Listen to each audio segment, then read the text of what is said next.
Hey guys, how you going? Hope you're all doing very well. This evening I'm going to be doing another movie review for you all, so hopefully you find this one interesting. This movie is an action horror film from South Korea, Korean language English subs, released in the year 2024, directed by Han Myung-hang, and this film is called Badland Hunters. So Badland Hunters is set in South Korea after it's been devastated by an earthquake. It's a post-apocalyptic land, it's lawlessness, bandits are going around the wasteland doing whatever they want, and it puts the survivors in a lot of danger. So this group of survivors, they've built a community within themselves, they're protected by this massive individual who is not afraid to use violence, but he's a very sweet person as well. And so this community, we get an insight into the dynamics. We realise that they're trying to make the best of a bad situation, but then one day they're approached by a government organisation who say that they have a better future for all the young people that have survived this earthquake. And so these young people are going to be taken back to an apartment complex that has mysteriously been untouched by the earthquake. And so the main character believes that this young girl that he absolutely loves has a better future at this complex, and so he allows her to leave with them. But unfortunately, there is a sinister secret behind this complex that puts this young girl in danger. Therefore, the main character is going to go through this dangerous wasteland in order to rescue her. So whether or not you can is something you're going to have to find out for yourself, because that's as far as I'm going with my synopsis. Now my thoughts on Badland Hunters. I wanted to see this movie for two reasons. Number one, it's a South Korean film, and number two, it has Don Lee. Now those of you who know South Korean cinema, you know who Don Lee is. For those of you who don't know South Korean cinema, Don Lee is just one of the most charismatic actors out there. He is such a likeable individual, but at the same time kicks a lot of butt.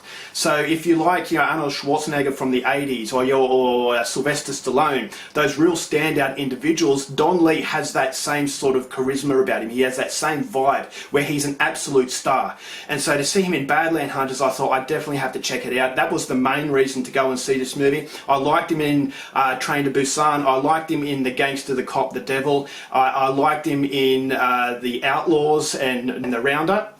I thought he was absolutely fantastic in everything he does, so that was the driving force to make me go and see Badland Hunters. So this is a Netflix film. I wasn't expecting too much, but I was hoping that Don Lee would produce another, charismatic performance that makes this movie worth watching. And I will say that although the movie does have its issues, Don Lee is definitely the star of the film, and he really drives it home in a very entertaining way. And so if you are a fan of Don Lee, this is a movie that I would say go out there and see. But if you're not a fan of Don Lee, or you don't know who Don Lee is, this is a movie that you've seen before. That does have a lot of generic qualities that I'll go into a little bit later, but what I liked about the movie is that it is quite brutal in its violence, and it was a throwback to the 80s style of violence, Commando from Arnold Schwarzenegger. Just a lot of fun. It's not realistic, it's not trying to be realistic, it's just a one-man army up against, killing hundreds and hundreds of people by himself. And so if you can have that suspension of disbelief like all the great action movies have, then this is a movie that I definitely feel as though it's a trip down memory lane. It's a nostalgic kind of feeling that the movie produces, and that's something that I really appreciated. It's at the level of entertainment. It's an indication that not all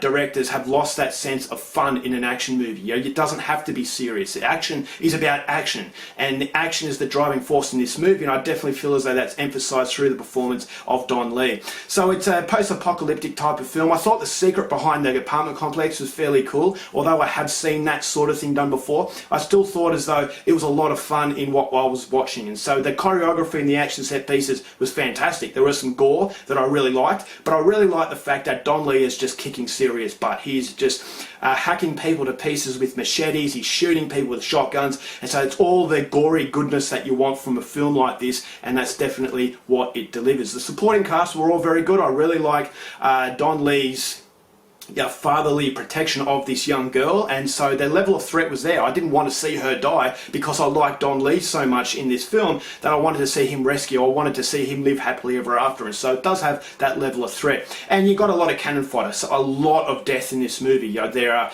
government officials that come into the film that are just there, lambs to the slaughter, there for Don Lee just to rip apart, and that's exactly what I wanted, and that's exactly what I got. So the overall cinematography, everything that you'd expect from a South Korean film, it doesn't look cheap. There is some CGI violence, but I actually thought it looked fairly decent. It didn't really take me out, and it just matched the caricature nature that the movie is. It's a cartoonish sort of world that it creates, and it's a cartoonish experience that comes across in a very entertaining way. But unfortunately, if I have issues with this movie, it just doesn't stand on its own enough that Don Lee is absolutely fantastic, but apart from Don Lee, you notice that this is a movie that you've seen before. It does become a very, very predictable movie, and therefore I knew exactly what was going to happen, so it did take a lot of the suspense out of it for me. Although I wanted to see this young girl be rescued, there were moments where I thought that was a very similar formula to what I've seen before. And if you are a fan of action movies, especially in the 80s and 90s, then you know how this movie is going to transpire. Basically, it has that same sort of formula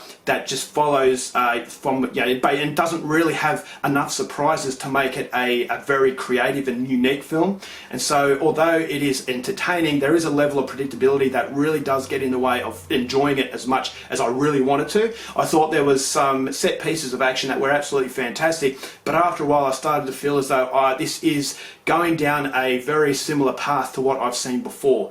And so the movie does end in a way that I thought, okay, the predictability was there, I knew exactly what was going to happen, therefore the suspense levels are driven down to a degree. But Don Lee definitely makes the film. If you are a fan of his, definitely go out there and see Badland Hunters. There is action out there that's a lot worse. This is definitely a movie that is a throwback to films like Commando, those action films that are having a lot of fun and not taking itself seriously. So the self-awareness allows Badland Hunters to be an entertaining film. Although it's not perfect, it does have its issues, it still comes across as entertainment, and that's exactly what you want from this style of movie. So overall for Badland Hunters, going to give this one 3 stars. Not perfect, but certainly far from bad. Alright guys, that's it for my review. Hope you enjoyed it. Till next time, keep watching movies, and I'll see you later.